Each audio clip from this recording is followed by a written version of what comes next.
تو یہ غصے کا معاملہ جو ہے اس کے اوپر توجہ دینی چاہیے۔ بخاری شریف کی حدیث ہے، نبی علیہ الصلوۃ والسلام کے پاس ایک صحابی آتے ہیں، کہتے ہیں اللہ کے رسول اوصنی، مجھے کیا کریں، مجھے کوئی وصیت کریں، مجھے کوئی نصیحت کریں، مجھے کوئی سمجھائیں، کوئی اچھی بات بتائیں۔ آپ نے کہا لا تغضب، غصے میں نہ آیا کرو۔ انہوں نے کہا جی ٹھیک ہے، یہ ہو گیا ماشاءاللہ میرے۔ کوئی اور؟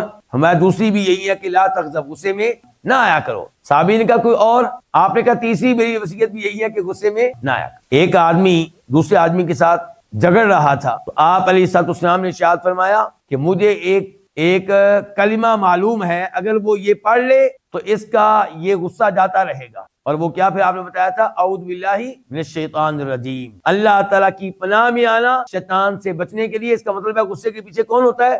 شیطان۔ شیطان آپ کو غصے میں مبتلا کرتا ہے تاکہ غصے میں آ کر آپ کوئی گناہ کریں، اپنے بھائی پہ کوئی ظلم کریں، اس کو کوئی تھپڑ ماریں، اس کو کوئی گالیاں دیں، اس کو قتل کریں، اس کو زخمی کریں، تو آپ کو غصے میں مبتلا کر کے شیطان آپ سے کوئی نہ کوئی گناہ کروائے۔